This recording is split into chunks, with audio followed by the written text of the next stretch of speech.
Do you want to grab, actually, why don't you grab this mic and then I'll share my mic with this lot. You can do the hand around. So yeah, questions. Please questions, not long statements if possible. But I've got a question over here and then we'll go to the lady in the green. Thanks, Scotty. There's a lot of talk about the supply side. What about the demand side? What about universal basic income? So you're saying, what about something like a universal basic income to try and help people? That's the point of the question? Yeah, I think that would abolish poverty for a start and homelessness and on and on. It would depend where the universal basic income was set, of course, as we can see with New Start. But is there support for a universal basic income on the panel? David, I'm happy to support universal money. I don't know. The current system at the moment, we work within the boundaries of the benefits that people are receiving. You know, our rents are at $130, upwards, depending on the property. But, you know, we're able to help people at the moment, but clearly people need more money. You heard Angie's story. It's just, yeah, absolutely right. Ali, there's a new cohort whom you wouldn't classify as homeless, but under the overcrowding banner, and that's our international students. You know, there are 7, 8, 9 living in a 2-bedroom apartment, and we only really detect this when there's a fire, as has happened on 2 occasions now in Melbourne. So it's not going to help them. No. That's right. But they will. Oh, sorry, go to Angie in a minute. But the income is insufficient, and we're always fighting for more income for people on benefits. And I think the universal idea is a very good one. But at the moment, what we do it doesn't still leave you a lot of money at the end of it. But we charge 25% of a person's income, capped at a certain amount. So that means that if you were on New Start, with the majority of our tenants are on disability support pensions, but if you're on New Start or employed, and if you're on New Start, it'll be 25% of your income. So it could vary in a house, and there's no disputes over that. Someone on a disability support pension would be paying more for the same house as someone on that, but their income is greater. Yes, in the media, we have quite an emphasis on an emerging trend of homelessness, which is middle-aged women, middle-aged and getting older.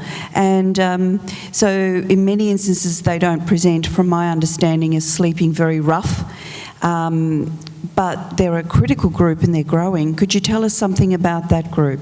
Well, actually, can everyone hear me? Because I probably don't need a mic.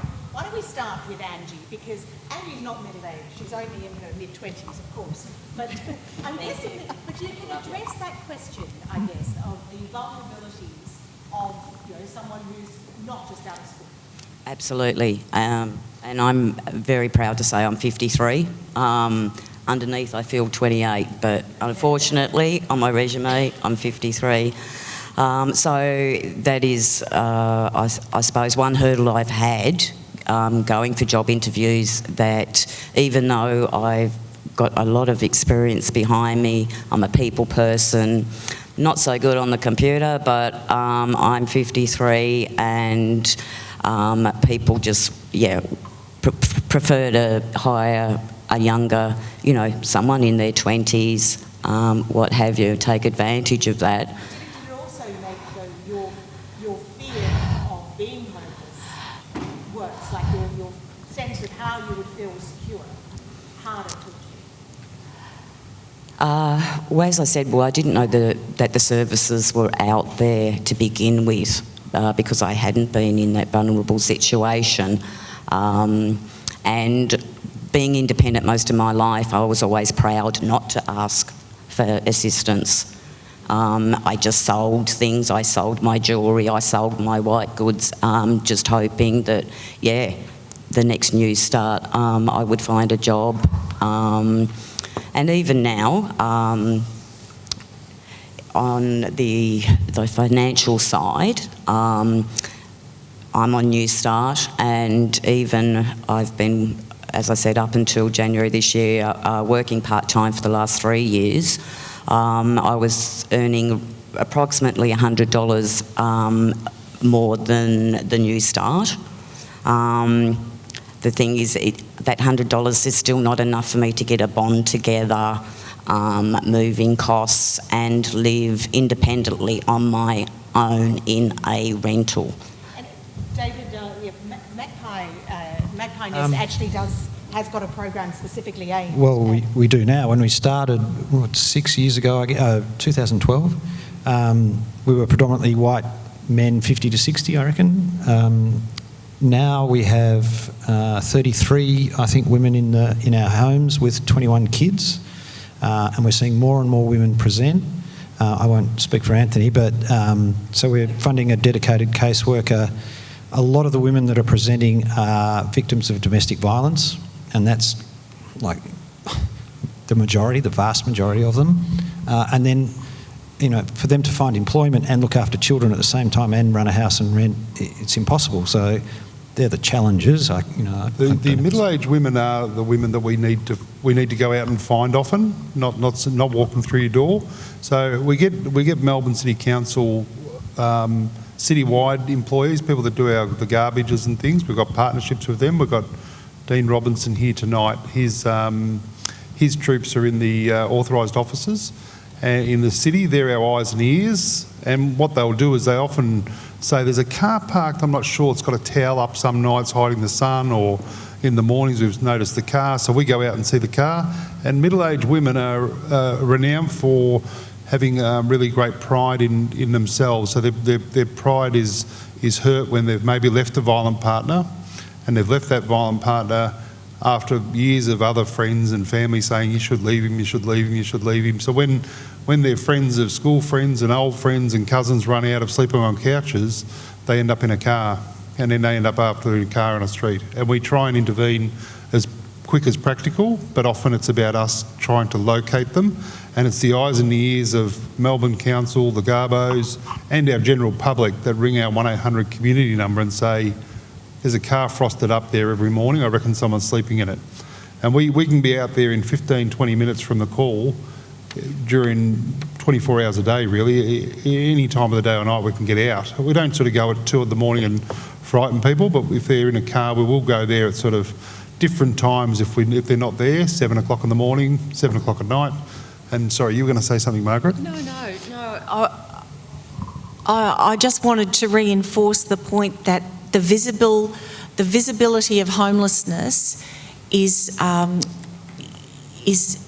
not indicative of all homelessness, and your point is a great one.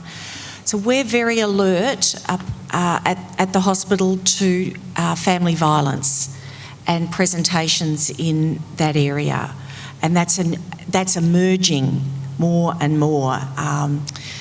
And probably I'd say, as a woman of, I heard it described today as I'm chronologically advantaged. So I'm delighted to be chronologically advantaged.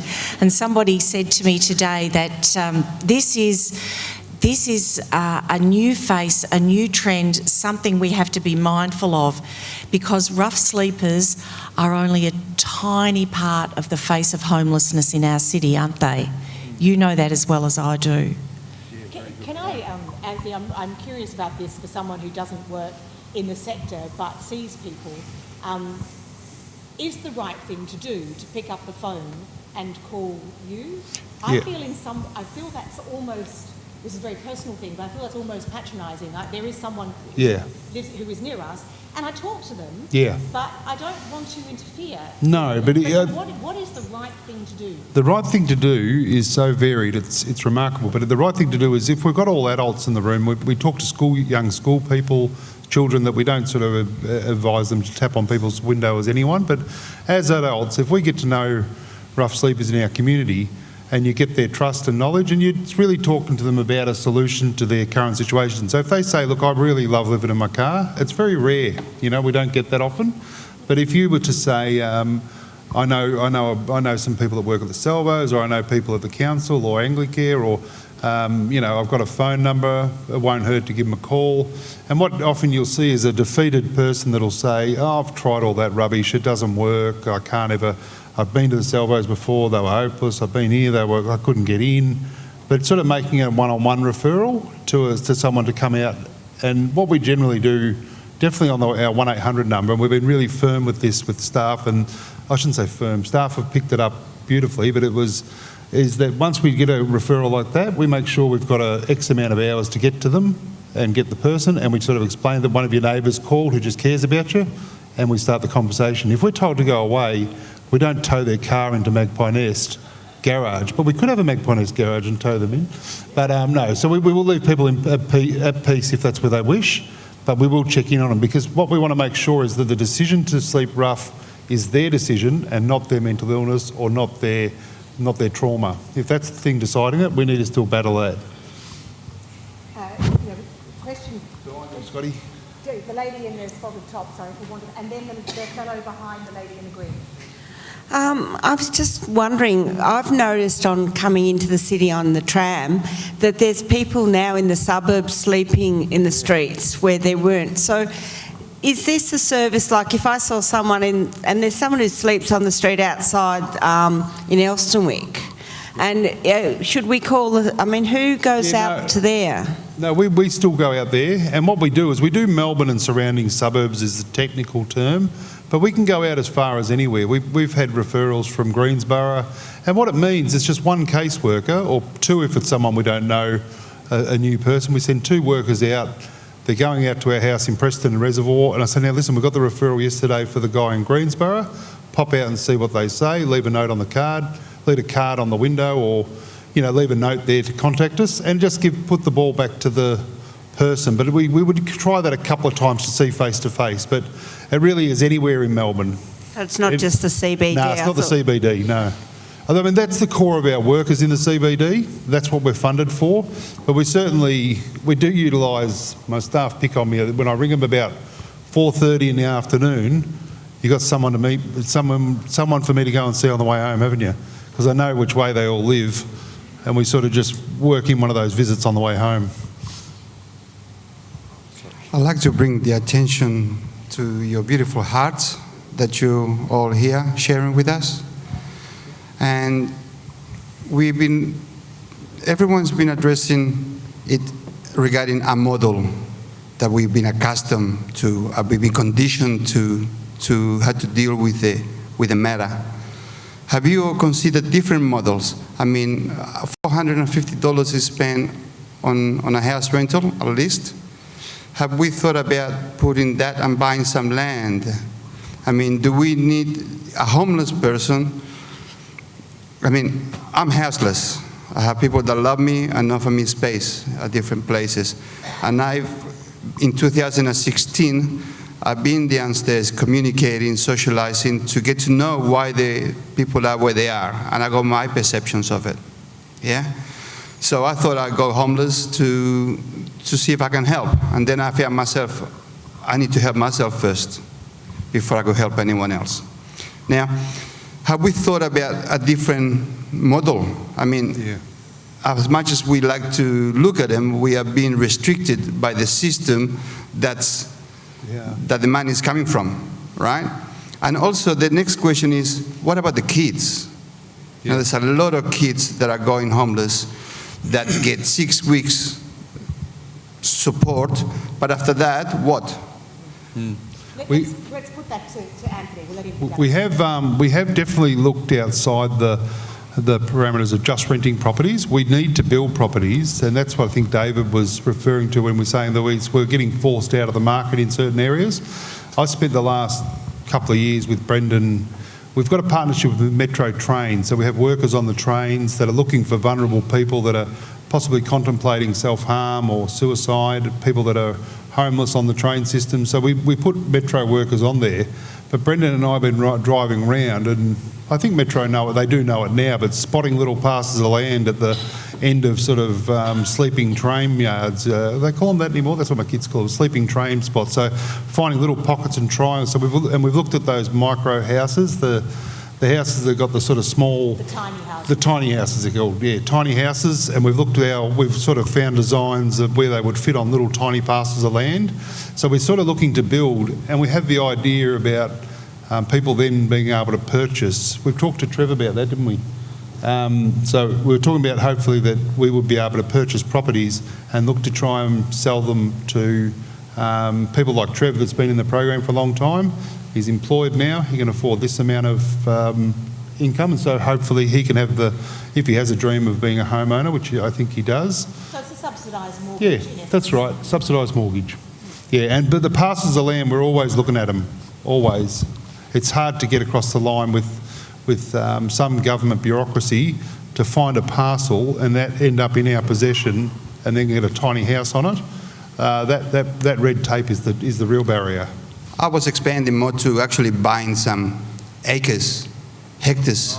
You know, there's lots of land there that apparently the government claims that they own it. No one owns land, right? So, and they allow, what would they provide a space for people to be self-sustainable? You know, it's a blended. It is though. I'm not a huge fan of the mass housing altogether. I think, but we've got really complex people with complex issues. I think that when they're sort of part of a community and not living as a community is a better thing for mine. But because we get lots of support from neighbours, lots of support from people around the corner. I think if we built sort of a small city for really complex people altogether, it could be a bit of a. And that's the whole point of Magpie Nest. Yeah. Well, the original people have done it for years. Thank you for your time. And with Ellie, with the City of Melbourne, with our affordable housing initiatives, or that we're encouraging developers, we're actually placing a 5 to 6% allocation on developers to provide affordable housing. Now, that doesn't solve the social housing problem, but and as you mentioned earlier, the build to rent as well. In fact, you know, launching something on Saturday. That's one of our first build to rent models in Kensington. So I think, you know, we're doing as a local government, we do a hell of a lot, and we need to motivate and get the other two levels of government. And you know, Minister Wynne just 2 days ago, I think, launched tiny houses on Vic Track land. So there are some legal complications with Vic Track land, and I think he's gradually, you know, trying to unearth all of that and release more land where these tiny homes can be built. So it's moving in the right direction. Thank you. Well, it's really great to hear all this, but my question is, there are people who have got no language to communicate, no access to these services. How would they know and how would they access? I see a lot of social capital in their interaction, but the main missing is connecting to these services. Yeah. They're giant, they're there, but only visible to those who know them, who have network to them. But I think that it's a fair, your services are obviously provided. It's a multilingual service. You can access interpreters, but you've got to get to you first. Yeah, so it's a good point. Interesting question.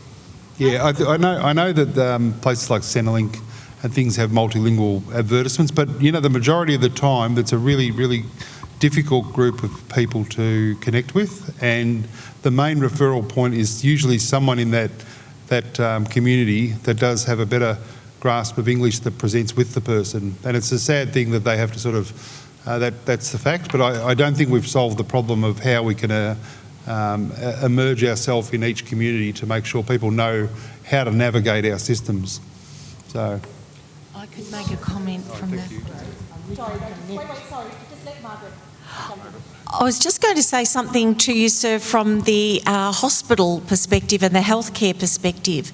So if you were to present at our hospital either through the emergency department or referred in another way, we actually have a comprehensive network of cultural diversity, cultural services for your ethnic or religious background, as well as your language difference. And so we have a system that would help you get through our system and into Anthony's care or whatever. And the reason that we have that is because not just of the people who come to us, but of the huge diversity of the staff who work with us. So we've got 6,100 staff at our hospital and our health service of all sorts of different nationalities, cultures and religious backgrounds. When it comes to medical language barriers, then we have to have formal interpretation services, interpreter services, and we have those as well. Look, we are almost out of time. I just want to finish with a quick question to each of the panellists, but I'll just say that I'm sure that they'll stay around for a couple of minutes afterwards. If you've got a burning question, you can ask them. But I just wanted to, you've got like literally about 20 seconds to answer this question. But if you woke up tomorrow morning and someone said, here is $5 million, do what you think you should with that to help resolve this problem of homelessness, what would you do? Now, you haven't got all night to think about it, so it's going to be a gut reaction. But Anthony, let's what would you? $5 million. 30 more caseworkers, 10 more vehicles, and then a sweetener for subsidised rent, so landlords come on board with us and we rent more houses. Margaret? I'd be happy with 2, but my pitch is going to be for 30. Never do that. Always spend what you're given. My pitch is going to be for 30, but I would be happy with 2. I'm going to get a core group of people like Angie and Trevor and other people in this room who've lived tenuously or on the streets, and together we're going to develop the strategic plan for a holistic, no siloed healthcare into homelessness, healthcare into home, and we're going to aspire for, and I'm going to call it an anchor institution model that's built around some amazing institution or service, might be the Salvos, might be us, who knows, but a place where you know you are safe to come and that we will support you to navigate you through the system. Trev, $5 million. How would you solve the problem? Yeah, I agree with Anthony. We need more caseworkers, more vehicles so we can help the people in the suburbs, and especially for mental health. Put it towards mental health, because mental health's a big issue around here. Angie? I would go to Bill Gates and Eddie Maguire's accountant with that $5 million, and I would say, let's invest it, double it, triple it, and then, yeah, get more houses, absolutely. Beverly? I'd give the Salvos $1 million first. Only $1 million? Then the remaining $4 million, I would spend money on educating our young people, a campaign for our young, to try and prevent, and that would be the Lighthouse Foundation, where their model of care really does help young youth, and then build some houses. David? Sounds terrible. My gut feeling is that's not very much, and that'll disappear very quickly. I wanted to give you something that was manageable without notice. No. Isn't that terrible to say? But I'd try and find a sustainable way of investing that money that will give people who are homeless an opportunity to work and have an independent job, and that might be, so we have some ideas around social enterprise, around, and there are lots of examples. But how do you invest that money sustainably? A bit like Ange said, maybe Bill Gates might be the answer. Yeah. Yes, or he could just give you a whole lot more money. Look, I'd like to invite Amit, our